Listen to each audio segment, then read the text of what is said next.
Ahora sí, comenzamos. Bien, bienvenidos. Esta es una Mishnah espectacular. Estamos en el capítulo 3 del Pirkei Avot. Este es el Ética de nuestros padres. Venimos estudiando una Mishnah por semana, aproximadamente, y nos vamos a meter en una Mishnah de lleno, que es una de las más interesantes también, de alguna manera. Y dice así, a ver si la pueden ver ahí.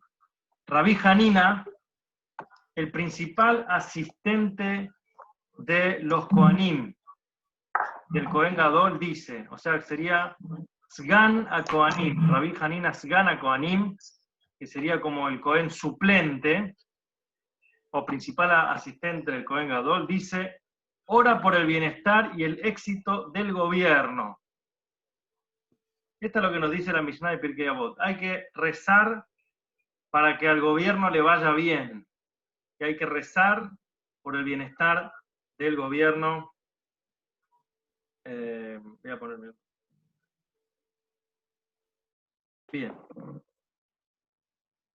Entonces, por el bienestar y el éxito del gobierno, porque de no ser por el temor al gobierno, las personas se tragarían vivas unas a otras.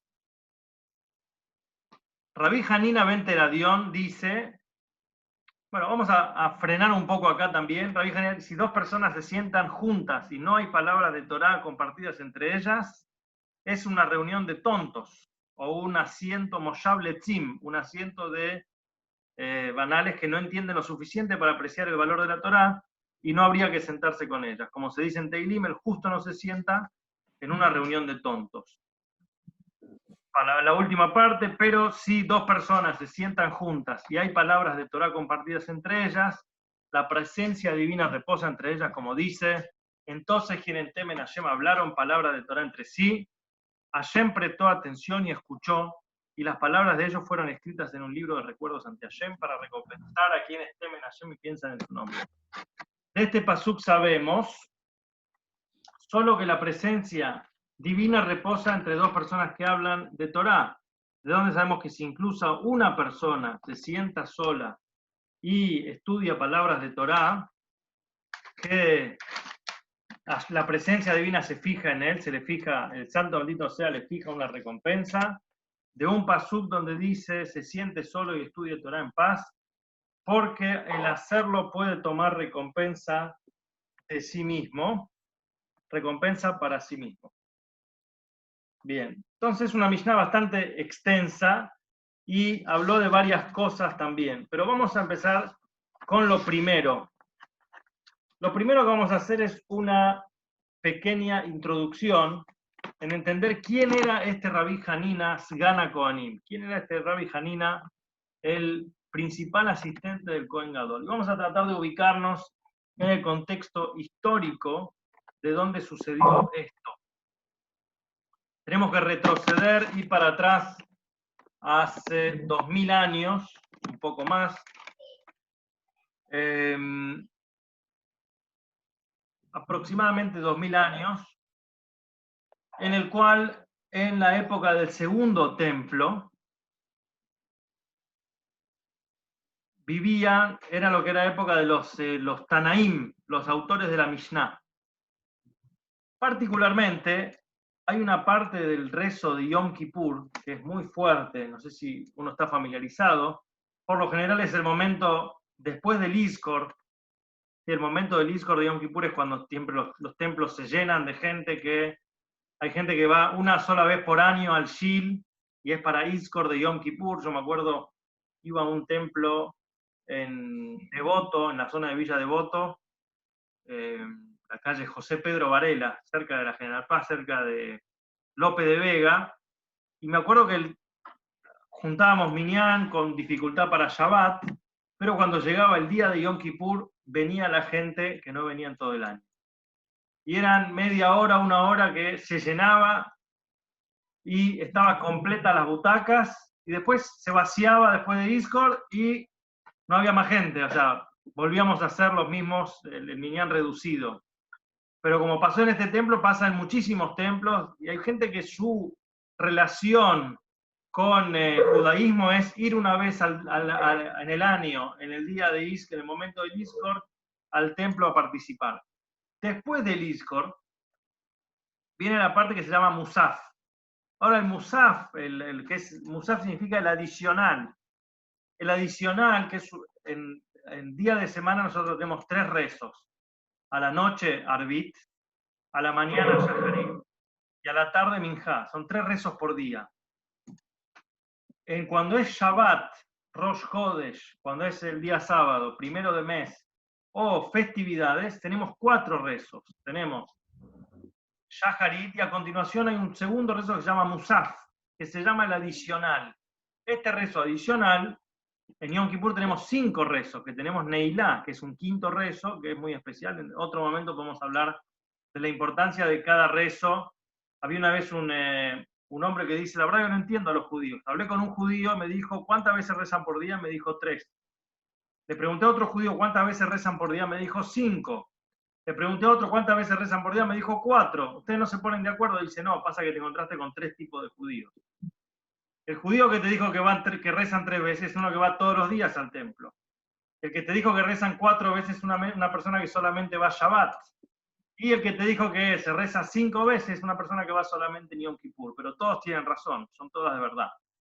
Ahora, en ese momento, después de Musaf de Yom Kippur, hay una parte muy larga que nos hace un relato histórico muy vívido, como que uno se siente que está ahí, lo que era la experiencia de Yom Kippur cuando estaba vigente el templo.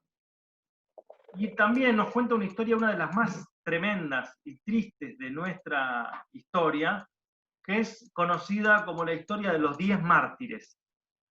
Después pueden buscarlo por internet y profundizar en eso. Estos 10 mártires fue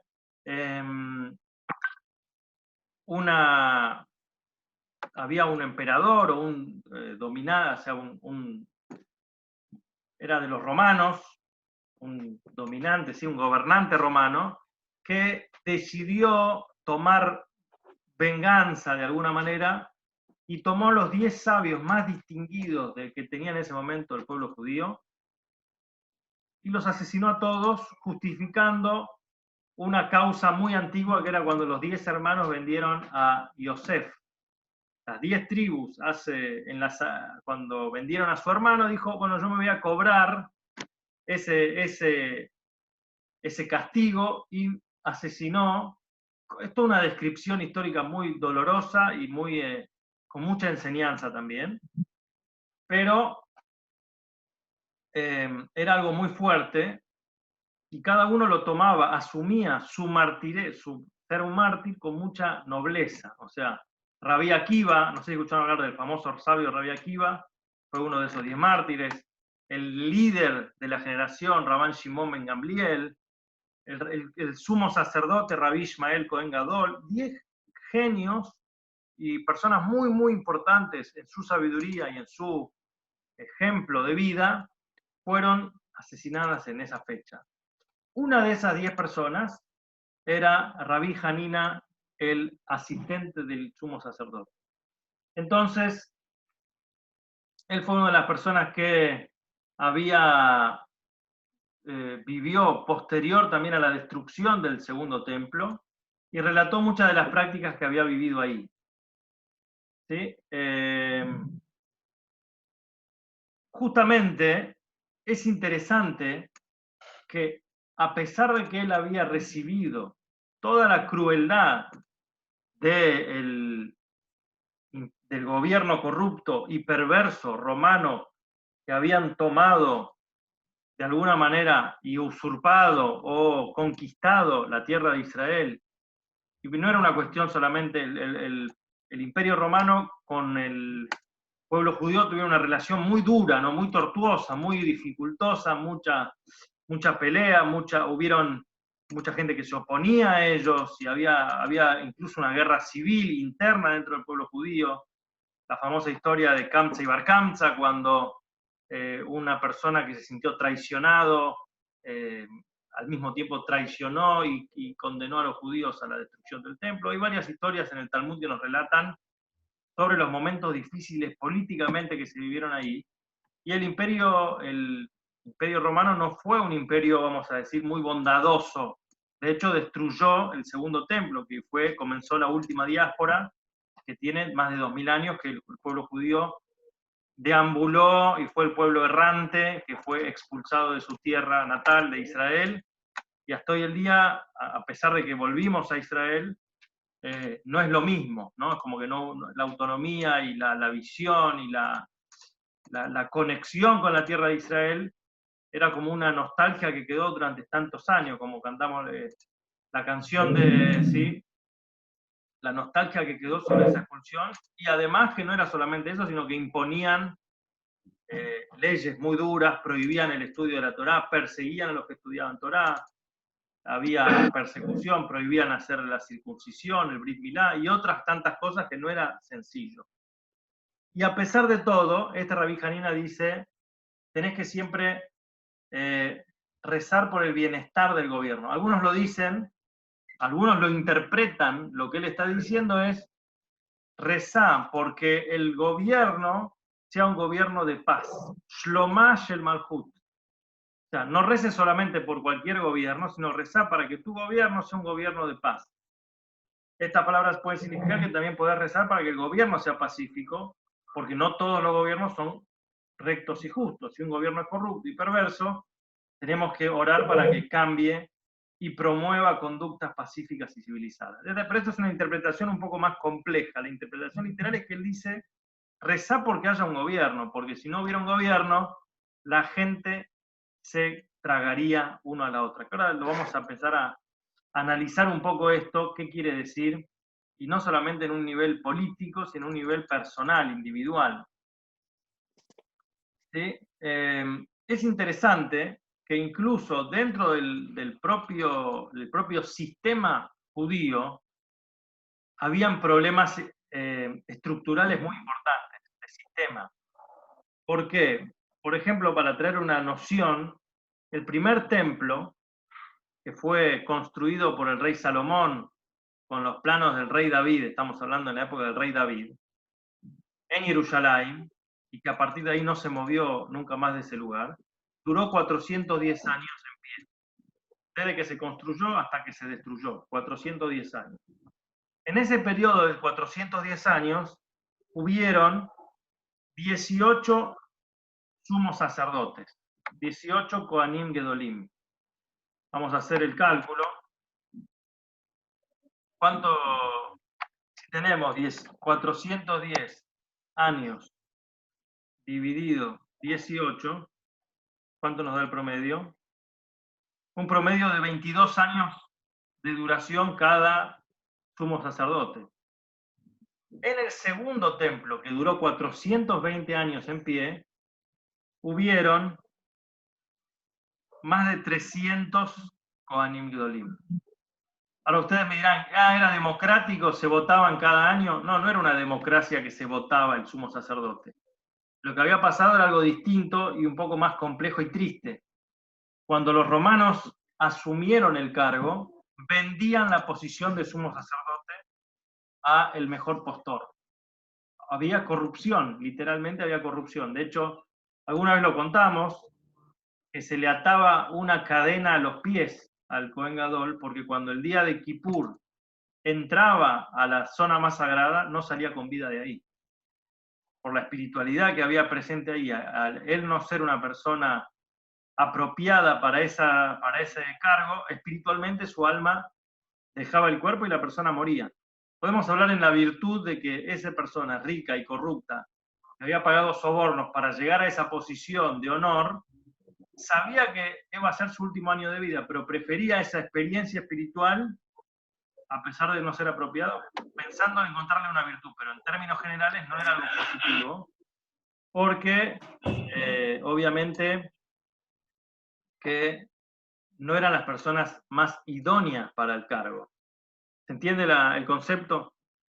Entonces, ¿qué pasaba? Este Rabí Janina era el sacerdote suplente, y cada vez que se moría el Cohen, Janina, que era sí una persona apropiada, que tenía todas las condiciones para el cargo, pero no las tenía, no se lo daban por él no hacía sobornos y no era una persona más rica y no hacía palanca política, él tomaba el lugar temporalmente hasta que venía el próximo. Por eso se llamaba el sacerdote asistente y fue sacerdote asistente del Cohen Gadol por muchos años y técnicamente él mismo tendría que haber ascendido a la posición de Cohen Gadol. Sin embargo, no sucedió porque vivió en un momento de mucha corrupción y los Kohanim ricos sobornaban a los romanos por el privilegio inmerecido de ser Cohen Gadol. Si bien Rabbi Hanina tenía razones válidas para sentirse molesto con el gobierno, nos dice que aún así debemos respetarlo e incluso orar en su beneficio. Esto también nos habla de la grandeza de Rabbi Hanina y de la importancia, y esto es un punto a destacar, de respetar al gobierno incluso cuando uno está molesto con el gobierno, de entender la importancia de una sociedad respetuosa y civil y de las seguridades que nos da un gobierno, a pesar de que no me guste y que no funcionaba todo bien, y claramente lo vemos. No teníamos que quitar la crítica, pero le daba mucha importancia a que las cosas funcionen.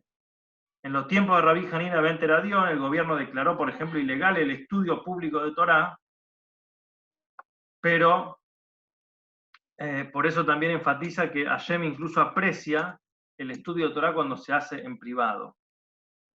El segundo sabio que citamos acá, para seguir en el contexto histórico, era Rabí Hanina ben Teradión, vivió en el Bajo Galil, en Galilea, en la ciudad de Sijnín, y dirigía la corte de ahí, fue uno de los alumnos de Rabbi Akiva, y era una persona muy confiable porque él era un recolector de tzedaká, o sea, era una persona que se ocupaba mucho en ayuda social, y era sumamente confiable y tenía mucha confianza de la gente, que nunca tocó nada que no le correspondía.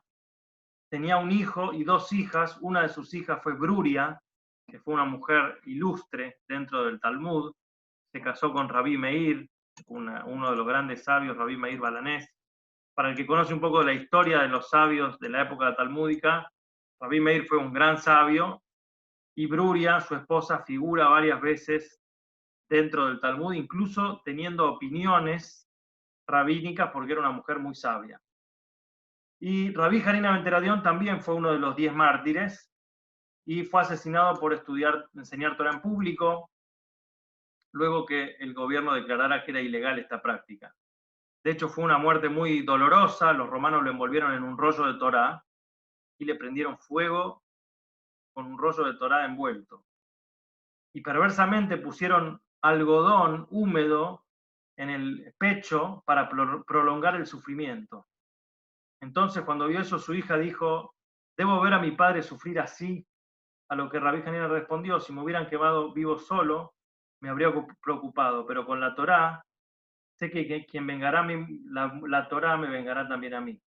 Y él fue el 27 de Sivan, asesinado 2 días después de lo que fue Rabí Hanina Segan HaKohanim, el asistente de los Kohanim. Son historias muy duras, pero justamente en un momento Rabí Akiva, que era otro de los 10 mártires, los alumnos le preguntaron: Rabino, ¿qué estás sintiendo en este momento?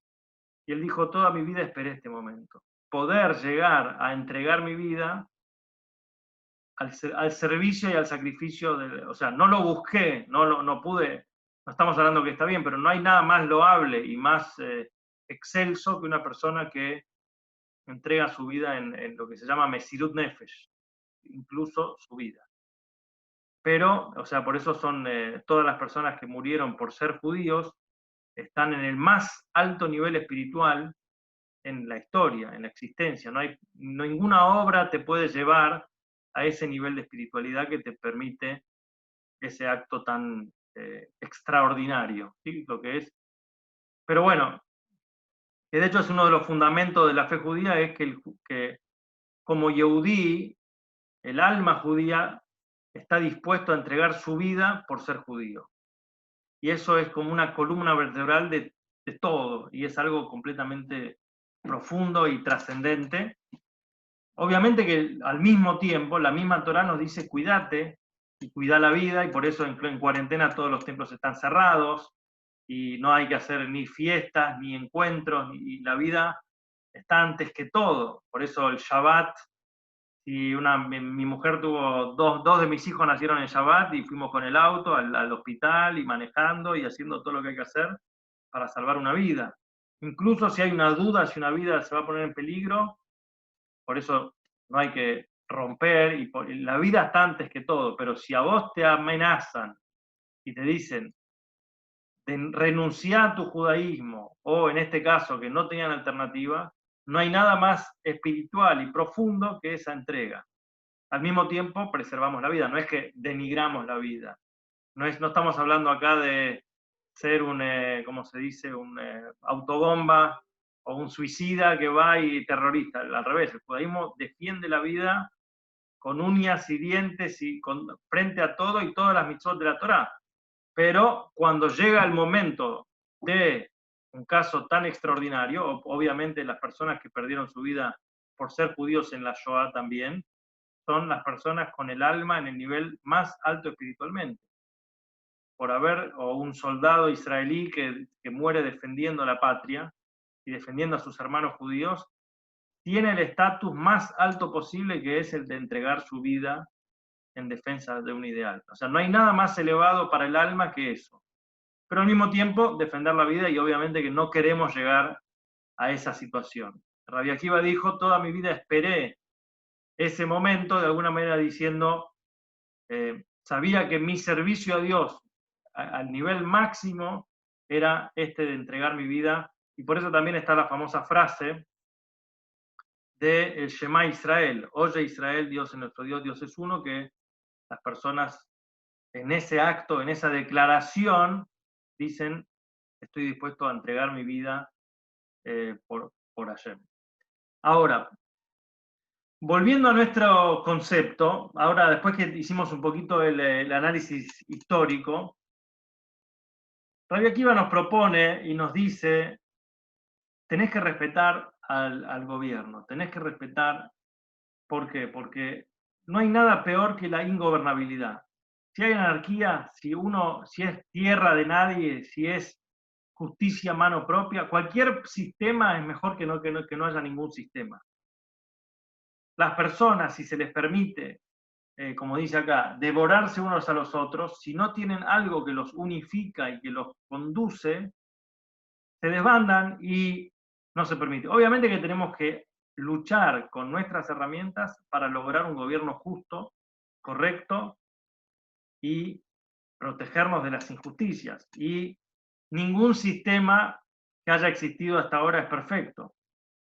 No hay ningún sistema perfecto y vemos claramente las deficiencias de todos los proyectos y todos los problemas. Pero que no haya ningún sistema es peor. Bueno, hace pocas semanas, en Estados Unidos hubo como un desbande de personas que salían a las calles y rompían cosas y quemaban autos. Y uno ve esas imágenes y dice, no sé lo que dice el gobierno, pero peor es que no haya nada, que no haya ningún tipo de autoridad. Eso obviamente nos da terror, porque uno dice, ¿quién defiende cosas básicas como la propiedad privada o el derecho a la vida o la igualdad? Y eso lo que puede generar es, porque si no es como un canibalismo, ¿no? El más grande, el pez grande se come al más chico y necesitamos, como dice acá, un reinado, una fuerza que sea unificante e incluya a todos. Bien, esta es en la teoría. Ahora, la pregunta que vamos a hacer, y ahora vamos a la segunda parte de esta clase, que es, pensemos un poco en qué nos enseña a nosotros. Estamos hoy en día en Pirkei Avot, obviamente que nos da una conciencia del respeto que el judaísmo tiene por los gobiernos y por la ley del lugar y por la ley de la vida. Estos conceptos ya los acabamos de ver. Pero hay un segundo punto que es toda la autoría o el objetivo de este libro Pirkei Avot está focalizado en el servicio a Dios. No es un libro de política. La Torá no se mete en política, no hace política. Me acuerdo muchas veces cuando el Rebbe de Lubavitch le venían y le querían preguntar qué posición política se tomaba, y nunca dijo, nosotros no hacemos política. Ninguna política, judaísmo, nada más. Y obviamente que hubieron momentos y lugares que querían que diga una cosa o que diga otra, dijo siempre apolítico. siempre en búsqueda del mejor interés para el pueblo judío y para la sociedad. Pero no hagamos política. ¿Por qué? Porque obviamente se mezcla. Y por eso lo que digo, la Torá no viene a hablar de política. Lo único que nos dice es que haya un respeto hacia el gobierno, porque que permite que la gente pueda vivir bajo un gobierno, permite una cierta organización de la sociedad en beneficio de la sociedad. Ahora, ¿cómo lo llevamos esto al nivel de servicio espiritual? Y no solamente el servicio espiritual, sino que el Pirkei Avot no nos viene a decir cosas obvias. Para entender moral obvia, ya tenemos las 613 mitzvot. Y le está la Torá que nos viene a decir cómo conducirnos. En general se explica que todo el tratado del Pirkei Avot nos viene siempre a decir cosas extraordinarias, que están fuera del margen de la ley. ¿Qué quiere decir? La ley dice que si yo presto plata, tengo todo el derecho a cobrarla.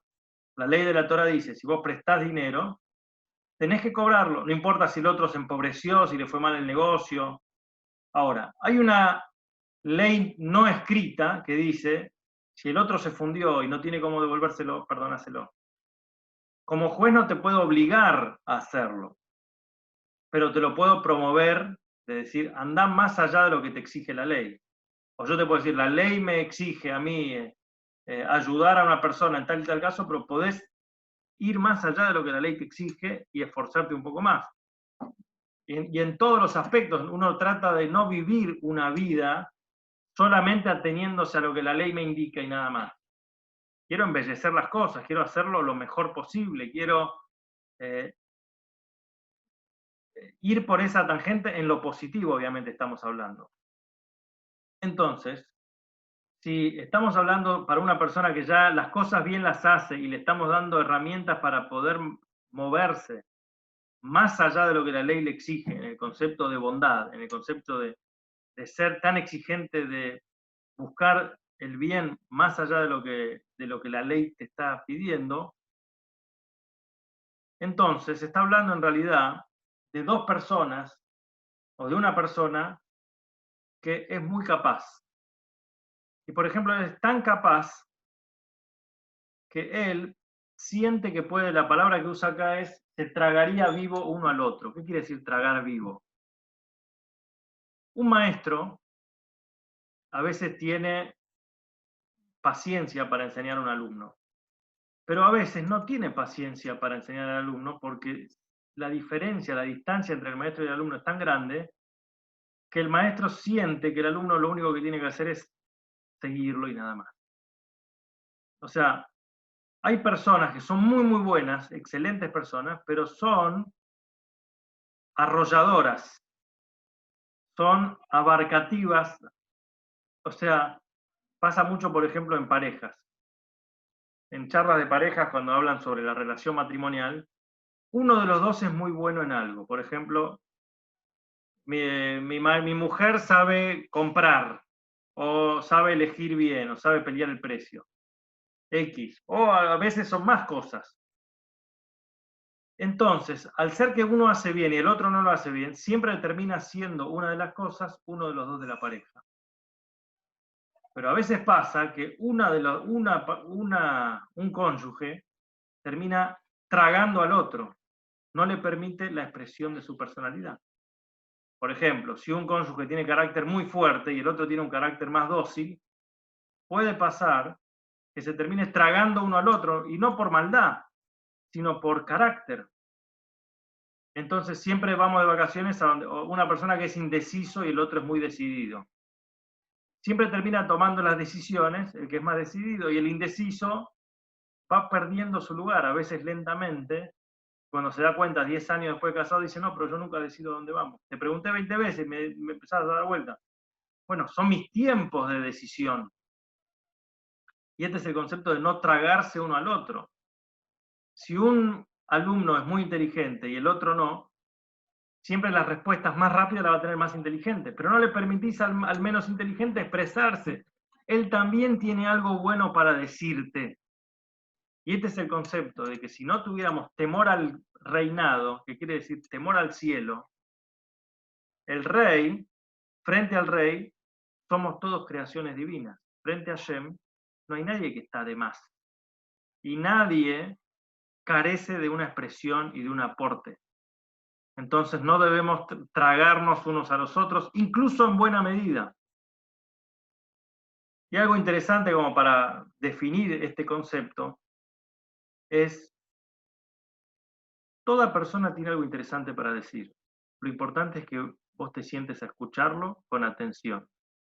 A veces en las conversaciones uno presume lo que el otro le va a decir, predice lo que le va a decir, y nunca les pasó que la verdad que no lo escuché y no, o sea, no me prestó atención cuando estamos conversando, pero no era una conversación, era un monólogo más que una conversación.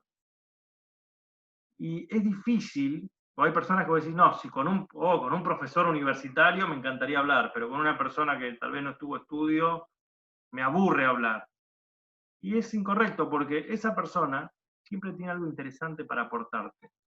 Lo único que tenés que hacer es abrir el oído y prestarle atención. Entonces es lo que dice acá. Si vos no entendés que hay un rey arriba de todo y a cada ser humano le dio un aporte único e irreemplazable. Toda persona tiene algo para enseñarte. Alguna vez ya lo dijimos, ¿quién es el sabio? El que aprende de todos. La primera Mishnah del capítulo 4. Es ese don de no pensarte que sos superior al otro y por lo tanto te lo tragaste.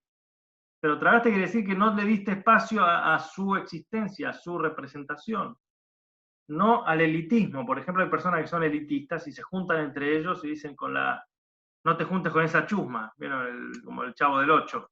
No te juntes con esa chusma, y se mantienen entre sí Entonces viene acá y nos dice, tenés que siempre mitpalel, rezá, orá por el bienestar y el éxito, porque el gobierno, el rey, Malhut, que habla del reinado, es el que permite que entiendas que cada creación tiene algo muy importante para darte. Y a nivel histórico judío, hace 300 años aproximadamente, había una élite social, como una casta, que los eruditos y estudiosos de la Torá se juntaban entre ellos y al ignorante y al campesino y al hombre sencillo lo denigraban.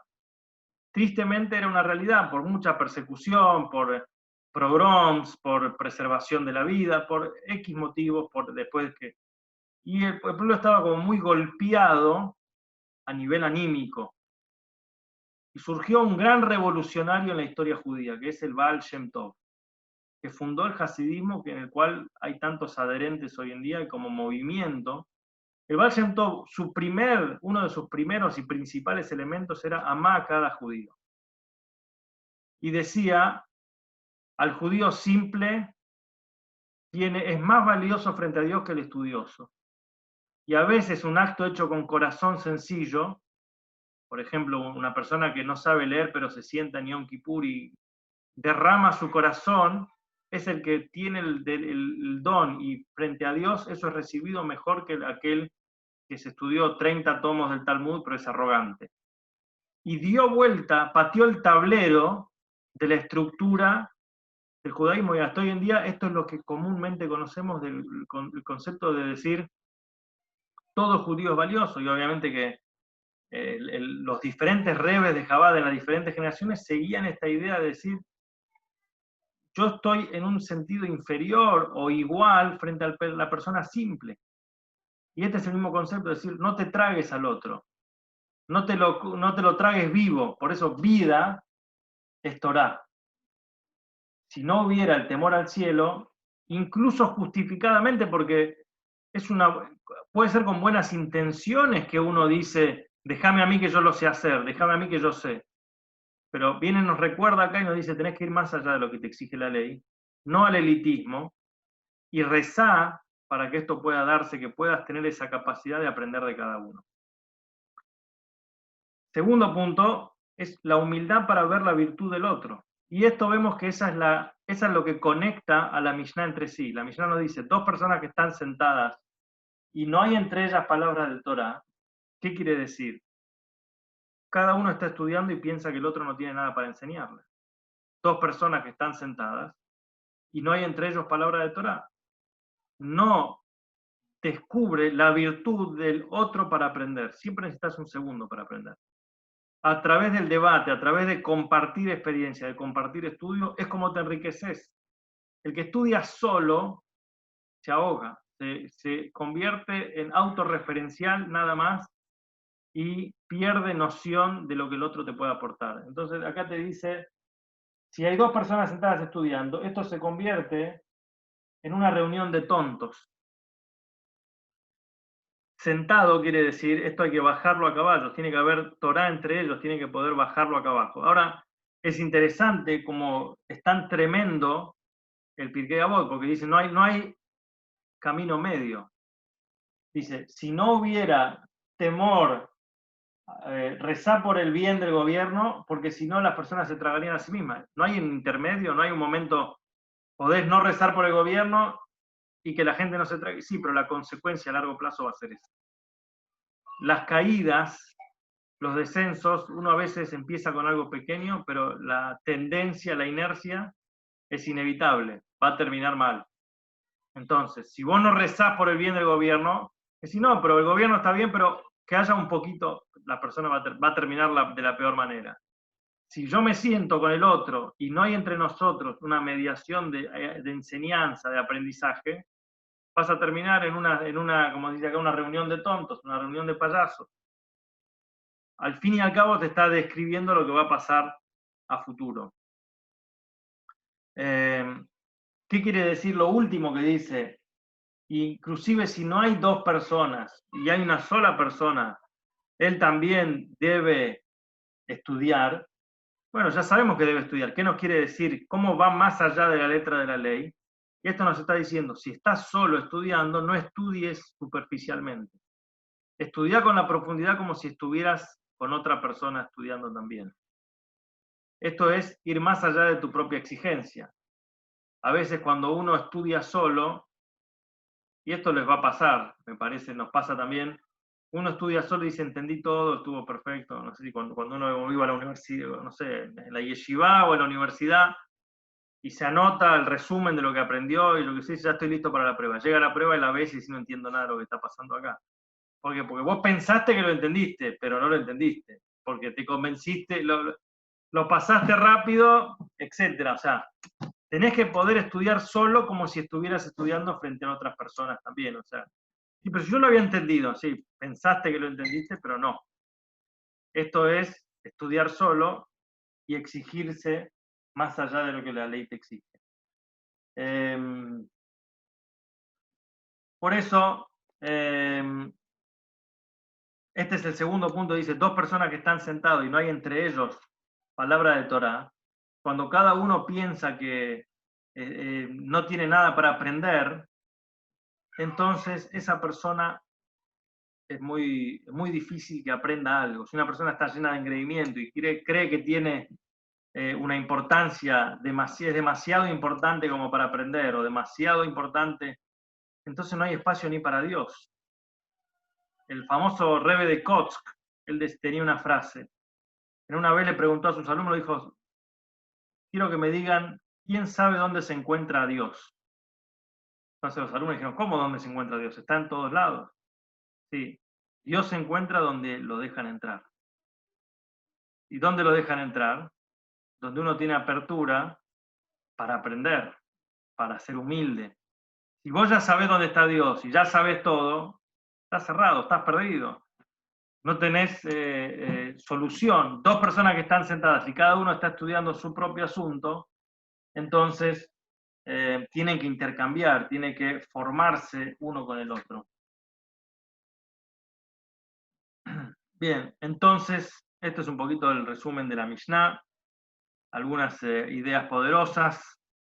Tiene que ver también con lo que hablamos ayer de Dat, de conectarse con el otro. Me parece que tiene un llamado a la acción y un llamado a no vivir en la suya solamente, sino poder ser responsable y bajar las cosas también hacia el otro. Así que bueno, este es un pequeño resumen nada más. Espero que bien. El segundo templo duró 420 años, correcto, y hubieron 300 Kohanim aproximadamente. ¿Cómo actuar si el gobierno es opresor? Bueno, hay maneras de resolverlo, supongo que a través, por ejemplo, de la democracia o de la crítica pasiva o de diferentes maneras. Como dijimos, hay dos interpretaciones de la Mishnah. Rezar para que el gobierno esté bien o rezar por un gobierno de paz, que es, si este gobierno no está bien, que venga uno de paz. Pero como noción general que nos presenta esta idea es entender el beneficio. A veces uno es muy rápido para ver la desventaja del gobierno, pero no se da cuenta qué pasaría si no hubiera nada, que sería peor, ¿no? Es como que si no hubiera nada sería bastante peor, y a veces uno tiene que ser consciente también en su crítica de ser ajustado a la realidad, a qué pasaría si la situación fuera peor, o sea, peor sería nada. Así que bueno,